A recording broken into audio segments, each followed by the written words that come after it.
Hello, I am back, and this is Interest-Led Learning the High School Years Part 3.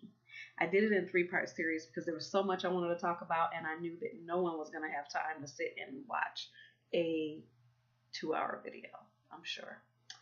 We all have lives, right? So I decided to break it up, and a lot of the topics were a little different than the others, so I thought I would separate them into topics.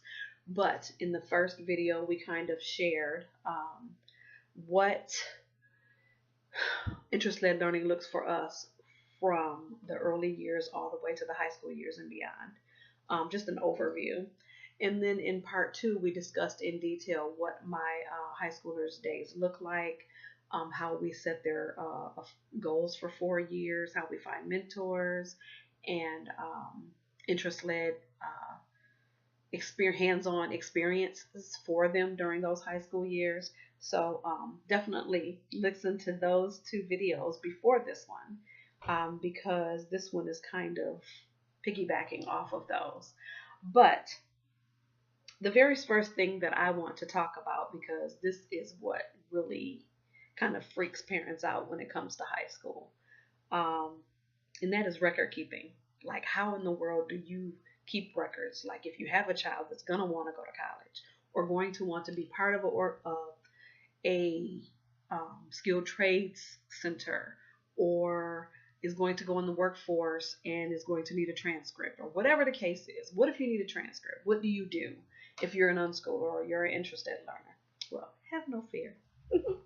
And you can do this in many different ways. So I don't want you to think that I am like, everybody that knows me knows that I love Evernote. Okay, let's just get that out the way. I adore Evernote. I've been using it now for almost going on 4 years. Absolutely love it. It works very well for us. But that doesn't mean that you have to use Evernote to do what I'm going to talk about. But I want to talk about how we record our high schoolers' daily activities. In the second video, I talked about our theme days. I talked about the flow and the very fluid, loose routine that we have for our high schoolers and how independent they actually are, and very productive, might I add. But I wanted to talk about how we record their learning, how we record everything so that in the future, if a transcript is necessary, we have that. So I started doing this back in late 2013, I believe, November, December 2013. And so we're going on into a 5th year of utilizing this particular software. You can use Evernote, OneNote. You can use any kind of business software that allows you to record notes and planning kind of software. You can also use a journal. If you're a person that just prefers to have handwritten things, you can do that as well. But I'll tell you why I choose Evernote. Number one, is the first thing that I attempted to use after switching from a handwritten journal. And I noticed I am a very visual person, so I love to see what it is that my children are learning and what they are accomplishing every day. And the way that I am able to do that is through taking pictures. And I really didn't like the fragmented idea of having a journal and then having all these pictures in my phone. And so I was looking for something, and thank God, I think Andrea from the African American Homeschool Moms page had mentioned Evernote, and I said, I need to check this out. And when I checked it out, I said, oh my God, this is going to work perfectly for us. And between her and Sue Elvis, who is a unschooling guru from Australia, who I absolutely love, between those two sharing their experience and their videos, I decided to give it a try several years ago. And it has been such a blessing to me because I am able to marry both the descriptions and the journal of what my kids are doing with the pictures that prove what they're doing or what they accomplished. And so that's why I like it so much. But again, that can be done with OneNote and other software as well. So I don't want you to think that you have to use Evernote to do that. It's just what I utilize, and I didn't feel the need to change to anything else because I wanted to keep everything in one place. So that is why we continue to use it. even though they have begun to charge for certain amounts of data. I really don't even mind that. I just pay for it. Some months I have to pay for extra data, and some months I don't. But I'm willing to do that if it means that I have an accurate 5 year record of all 6 of my children's activities and daily interest-led projects. So, what we do for our high schoolers, 2 things. Every single day, and I do this with all of our children, I am taking pictures all day, every day of everything that they do. If they're on the computer, I got a picture of them on the computer doing what they're doing. If they are writing, if they are reading, whatever they're reading, if they're doing an experiment, if they're doing a project, if they're at fencing, whatever it is that they are doing, whatever their day includes, I have a picture of it. And then I take that picture and I post it to Evernote. And then I post a description of what it is if it's not obvious.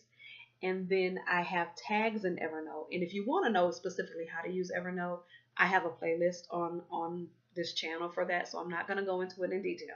I just kind of want to give you an idea. So for instance, if my son today did a chemistry experiment, I would take a picture of the box that the experiment came out of. I take a picture of his process, and I take a picture of his final, the final product or the end result. I'll make a little collage of it quickly on my phone, which is really easy, and then I will post that to Evernote with a description.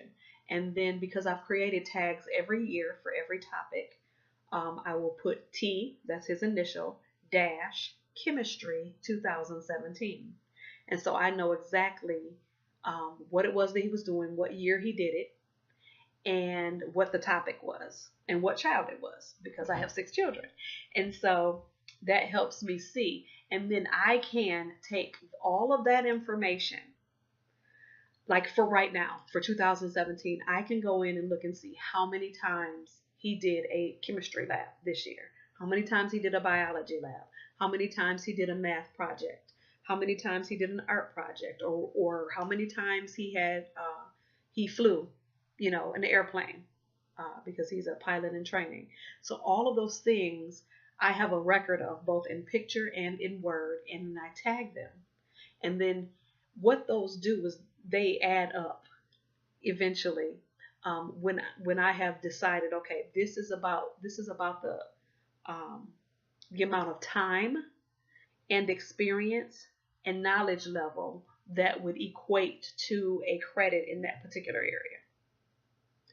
And that's how we record the credits in the classes that our children choose. So he has a tendency to choose a lot of chemistry.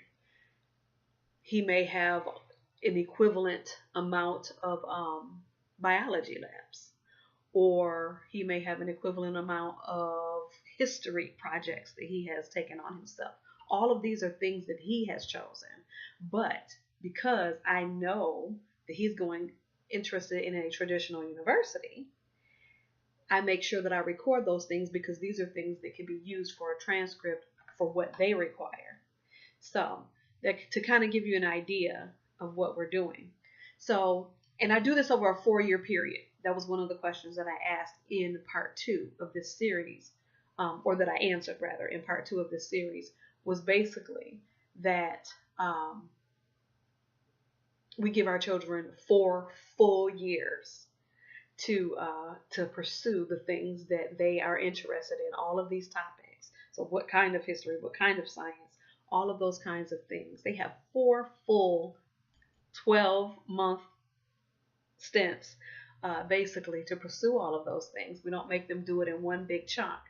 And then we record those things as we go. So 4 years from now, he's in 9th grade, or 9th grade age, I guess you could say. 4 years from now, I will be able to look back for the last 4 years and see how many chemistry labs he did, how many biology labs he did, how many aviation experiences that he had. All of those things will culminate into me being able to create a transcript for that particular child based on all of those factors. And so that's kind of how we record. And I do that from my 8-year-old all the way up to my high schoolers. I do it for everyone. It's just that I'm not as tedious in making sure that I have listed all of the resources um, with the younger ones as I do with the older ones. So with the older ones, I am consistently listing all the resources that they use when they choose these projects, so that I have basically it helps me create a description for a class. So kind of helps you understand a little bit more about how we record and how we create a future transcript. And it's not something that I have to come up with 4 years from now. It creates itself as we go through picture and through description. And I don't have to do much at all, but just make sure that I know what it is that they're doing every day, get pictures of it, and make sure that they can explain to me um, the cause and effect of the experiment and all of that kind of stuff. So hopefully that helps. So that's kind of what the process that we use to create future transcripts. We utilize Evernote, and the tagging system in Evernote helps us keep all of that stuff organized over a long period of time.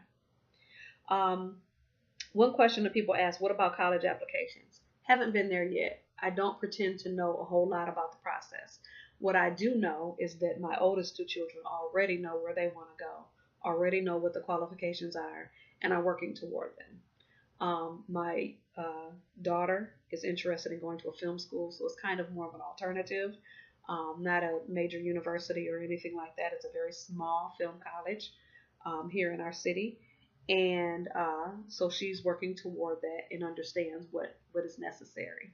My son, however, is going to a pretty, not a Big Ten school, but a pretty good size university here in our state, and with one of the best aviation colleges in the nation.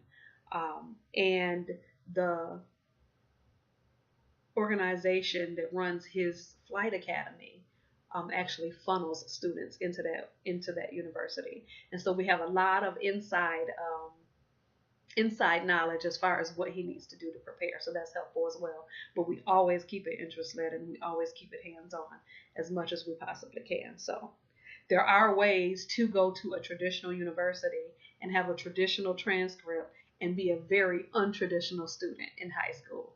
We're doing it, and we know that based on the people we have consulted with and are helping us along the way, that we're going to be just fine. What about scholarships? Again, we're not there yet. I do know that my oldest son has, through his aviation program, will have already completed several credits toward his aviation degree, simply because he's taking a big chunk of those classes that he would take in college. He's taking them now as a high schooler. So that's going to be significantly less money out of pocket to pay for his college education, which is great because he got a scholarship for that. But as far as scholarships, we are looking, even now, even though we don't qualify to qualify for most of them right now, we are looking for things that are within their interest, that allow them to really exploit what it is that they're totally interested in, and have the ability to really show their expertise and their knowledge in that area. So we're really looking for those kinds of scholarships. Although there are all kinds of scholarships out there, we're not going to leave anything out. We're very clear and very confident in the way that we're creating our transcripts that we will be able to qualify for a whole lot. And so we're not too worried about that, even though we haven't started the process. I have done a lot of research, so I'm confident that that will go pretty good. And as we get closer to it, we'll do more videos and let you see how our process is going along the way. Again, I don't pretend to know everything, and we haven't been all the way through that process yet, so not much I can say about it, but I will share as we get closer and do more in that particular area. What if my kid doesn't want to go to college? That's a good question, because college isn't for every child. And as I have mentioned before, I have 6 children, and all of my children, I can't say that they'll all go a traditional route. So when it comes to a child that is not going to college, and I have expressed my feeling about that before, that our desire for our children is that they are happy, that they are healthy, and that they are doing something that they love. Those are the things that are the most important to us. So for some of them, that may include college. For others of them, it may include something else. It may include a trade school. It may include a technical school. It may include a job training. It may include travel. It may include all kinds of things.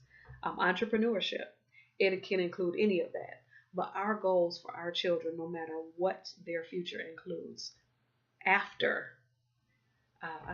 graduating from our homeschool and going into adulthood, our goal is to prepare them for whatever that is and to be very, very good at it. So if they have found that we make sure that they develop their vision, that they don't turn 18 and they are like, what in the world now? We are very keen on preparing them for what the next step in their life is and are there every step of the way. So if they are interested in entrepreneurship, then we will probably have known that already a couple years in advance, and we'll have already been working toward that, just like we are with our older 2 children. So as our other children get older, they make the decision what direction they want to go, whether or not that includes college. If it does not, we move forward with whatever direction is going to get them to where they want to be successfully.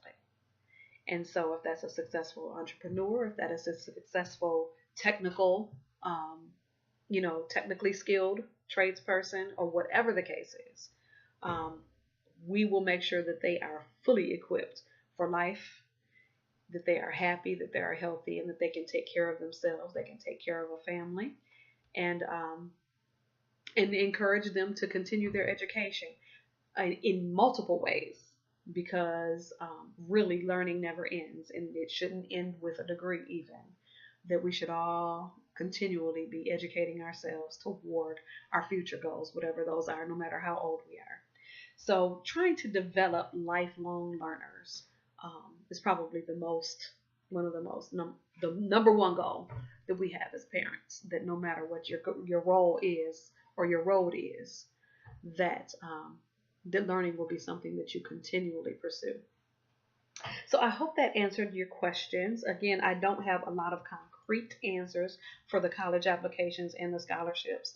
Doing a lot of research, consulting with a lot of people that have been down the road as far as unschooling and interest-led learning with their children and with their students, and making sure that I talk to the right people that will be encouraging and encourage us as a family on our road,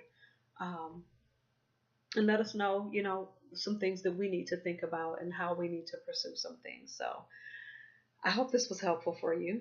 I have been wanting to do this series, part 1, 2, and 3, for a very long time. Having the time and the energy to put into it just took me a while to get to it. But I appreciate you watching. I hope that the whole series was helpful to you. If you do have any questions, please let me know. I'll be more than happy to answer them. Some of them I might not be able to answer because I haven't been there yet. Again, this is my first time being a mom of high schoolers, but I can help you with what we have already done and what we are in the process of doing. And maybe I can steer you in the direction of someone that has. But thank you for listening, and I hope this was a blessing to you. You have a great day. Bye-bye.